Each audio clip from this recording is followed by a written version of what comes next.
Good afternoon, everyone. I'm Sheriff Steve Mueller, and today is April the 7th, and we're already at about 5:25, so we're about 25 minutes into the governor's executive order, which is Executive Order 2020-21, which is the order requiring folks to stay at home or actually go to work.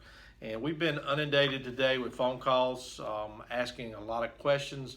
So we felt it would be appropriate for us to get some information out to you so you've got the information that you need to help you make informed decisions. As I share information with you today, number one, let me say this right off the top. Please don't call 911 asking questions about the executive order, what you can do and what you can't do. I would tell you that after you hear it from me today, I hope it brings a lot of clarity to you. But go to the governor's webpage, South Carolina Governor's Office. You can see those executive orders. You can read them in their entirety. You can go to, you got questions about hunting and fishing, you can go to the DNR page and look at what you can do there. If you are a business and you want to know whether you're essential or non-essential, go to the South Carolina Department of Commerce. You can see how your business has been classified. And if your business is not on that list, you can contact them, and within 24 hours, they'll tell you whether your business is essential or non-essential, which is important for some of our business owners here in our community. But here's exactly what Governor McMaster's order states for all the citizens of South Carolina and our visitors. Number one, if you're going to work at an essential place, you go to work to and from, just like you do every day. Absolutely no problem. You're not going to be stopped. You're not going to be questioned. You're not going to be detained and asked questions about, you're going to your workplace. We're not issuing out any travel passes or any authorization for you to travel. If that is done, that's done by your place of employment. It is not required. And so if you don't have it, the officer is going to ask you where you're going, and they're going to take your information in good faith. And if they feel like you're not given the proper information or wrong information, then they can dig a little deeper. But at the end of the day, we're going to have to exercise common sense as we all work through uncharted waters in our state and in our country during this crisis. But here's exactly what the governor's order tells us. If you want to know, can you leave your house? You can leave for these following 7 reasons. I'm going to share all 7 with you. If you're caring for or visiting a family member in another residence, or transporting or traveling with a family member, you can do that. We're asking that, provided that such activity is conducted with appropriate consideration and adherence to the state and federal public health and safety officials' guidelines, which is the CDC, and you try to maintain social distancing. So now, if I need to take my mother to a doctor's appointment, it's hard to maintain social distance in a car. Are you going to be in violation? Absolutely not. Is anything going to happen to you? No. You got to use common sense, and people in law enforcement, we're going to use common sense as we make sure folks are adhering to what the governor's saying. Another scenario is if you need to leave your home to obtain necessary supplies and services for you and your family or other household members, such as going to get food at a drive-through restaurant, at a local grocery store, you're free to go do that. You're not limited when you can do that. A lot of people have thought at 5 o'clock today that this was a curfew. Hear me now. This is not a curfew. You can go to these businesses and take care of any of these essential services or needs that you have if they're open. So just remember that. You can go to hardware stores and pick up things for the necessary maintenance of your home.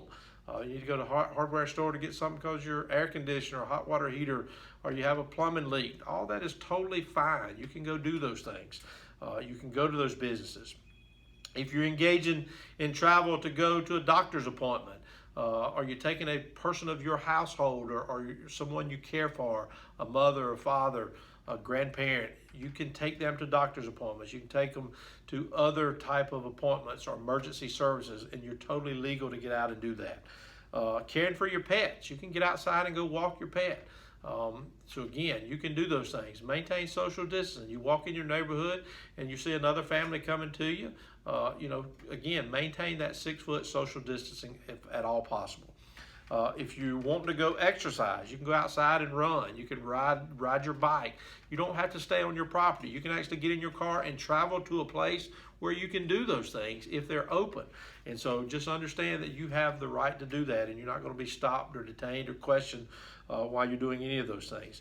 You have the right, if your church is conducting a religious ceremony, that you can drive to those services. You can also go to other types of houses of worship. You can go to drive-in services. You can go, if that church decides to open, you can go. Law enforcement is not going to come in and shut down a worship service. Those things are protected by our Constitution. I would tell you that are listening to me today, I spoke to more than 30 of our local pastors over the past 2 weeks and just said exercise good sound judgment in how you choose to proceed with your services. Could your church family and that pastor recover if there's a death related to COVID-19 and that person contracted it while at a church service? That's a question that only that pastor and the leaders of that church can answer. So many churches have done Facebook services, drive-in services. They're posting services on YouTube. Some services are still going on as normal, just with very few people in attendance. And those who choose to go that route, you're okay, but limit your social distance as much as you can. And make sure that, again, folks that are not coming to those services who are sick and who are elderly and those folks that are most vulnerable and are considered high risk. So that's something that you should consider. Also, if you're traveling because you got to go to some type of court proceeding or you're under a mandate from the court, to adults that have divorced and they have children, but they have a custody agreement where they have to meet on Friday to exchange the kids and then back on Sunday to exchange them again. All those things are permissible. You can do that. So those are 7 things that are in this order that lets you know what you can do. So yes, go to the grocery store and get your groceries. We would tell you if you can get online or curbside pickup or home delivery, exercise those options first, because we're trying to limit your risk to this virus, not to spread fear or panic. But at the end of the day, this is not about taking people's rights away, keeping them from doing things. This is about breaking the curve for this virus so it doesn't overwhelm our medical resources. And so again, I would say this, I want to just share this with you before I go any further. If you were tested and the health department called you back after the test and they said that you in fact had the virus, and they ask you to give a list of all the places you've been to the past 10 days and all the people that you've been around for the past 10 days, would you be embarrassed by the places that you went to unnecessarily and the people that you put at risk unnecessarily? Or would you be happy to say, hey, I've only been to one place, or I've only been around 1 or 2 people? So the purpose is, again, not to restrict people's movement, not to take our constitutional rights away from anyone. I'm probably one of the biggest persons in this community when it comes to the constitutional rights that we all have and the liberties that we have. So we're not going to infringe upon that. So now I've shared with you what the governor has said. This is how we're going to enforce this locally. I've got a call from the media wanting to know, well, how are we going to enforce it?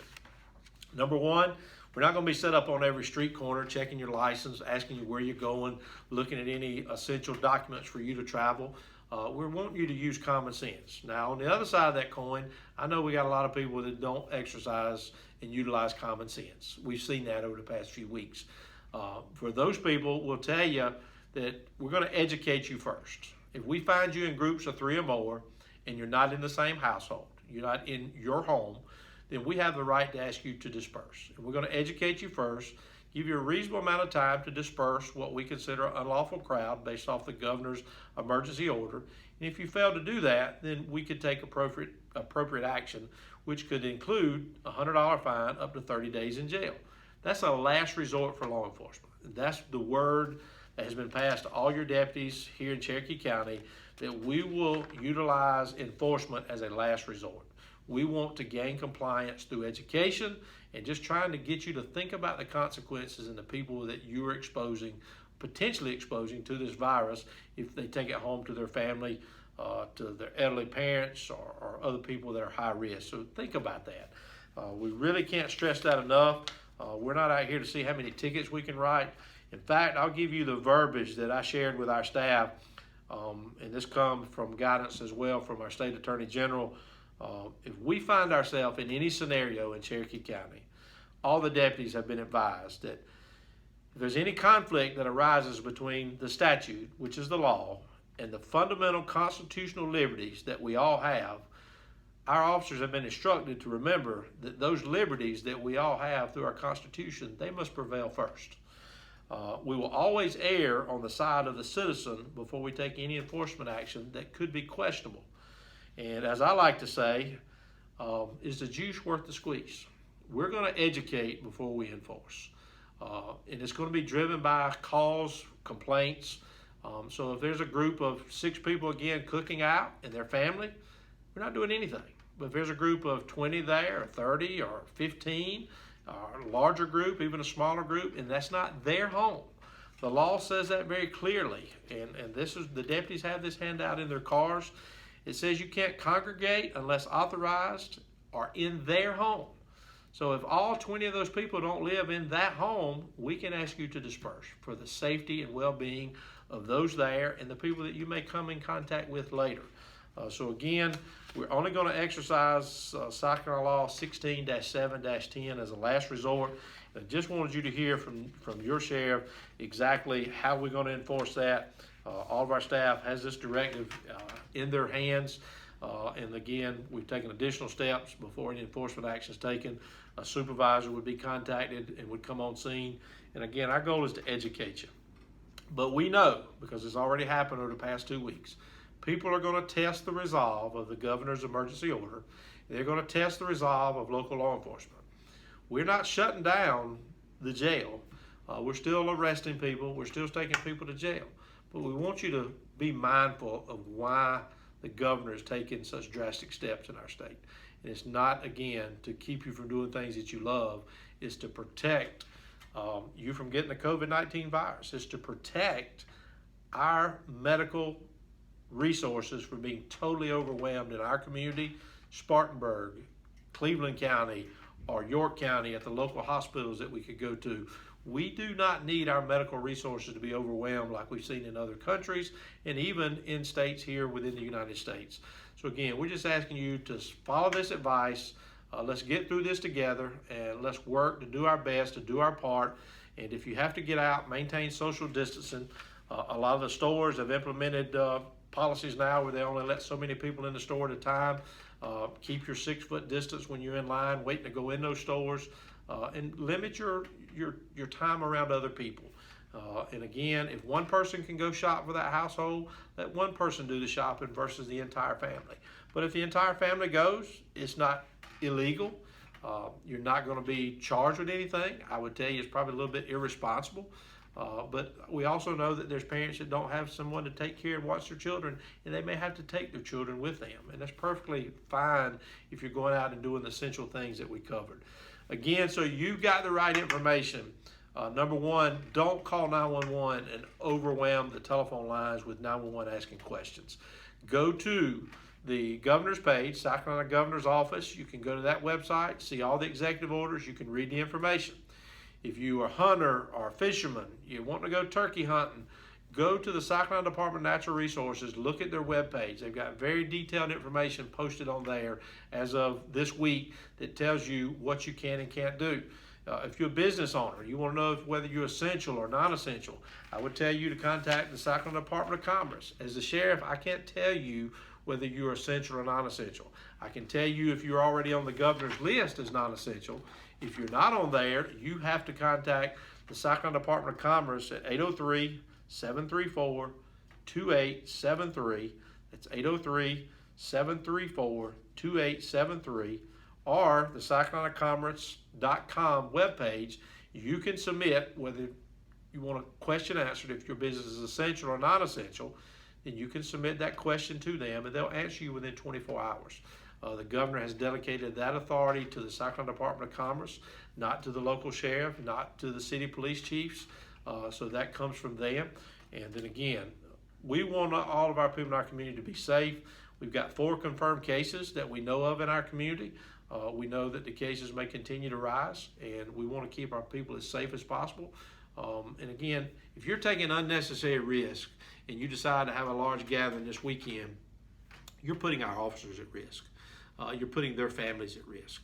And then everybody that we come in contact with in the days and weeks after that, you're putting them at risk too, because if you are diagnosed with this, everybody that's around you has to be quarantined for 14 days. And so, you know what, we don't need our officers quarantined because people want to get out here and not exercise and use common sense. So I'm hoping that this video, again, brings clarity. It will help you make good, wise, and informed decisions. I know this weekend coming up is Easter. It's the time that the majority of us are celebrating the death and resurrection of our Savior. And we're not telling you can't gather with family and have a meal to celebrate Easter. But again, use good common sense, and it needs to be people that's part of that home. And if you invite other family members over just for that meal, law enforcement's not coming to break that up. And so please understand that use common sense. And I say that, and it's like an oxymoron statement. I get it, because there's a lot of people that don't have common sense. And I promise you, we've dealt with those people over the past few weeks. But again, we're not going to stop you because you got more than 3 people in a car. We're not going to set up checkpoints specifically looking for somebody that's violating the ordinance. If we get a complaint about a business that's letting too many people in, we're going to go to that business. We're going to make sure they're informed about the governor's order. And so those are all the things that we're doing, again, to help you and to protect you. But we really need you to do your part to protect yourself and your family. And think about those first responders that are out on the front line every day for you, your law enforcement, your fire, your EMS, all your folks in the medical profession, those folks who work in the janitorial side, cleaning up at all these facilities, and the people who are having to work in essential businesses.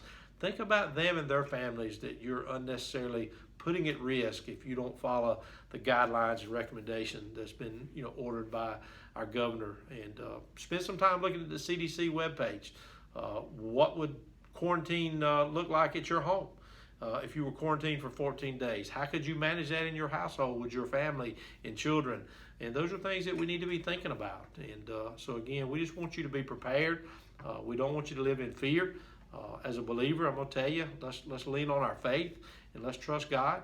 But let's also be smart and let's be responsible during this time. Thank you, and may God bless each and every one of you.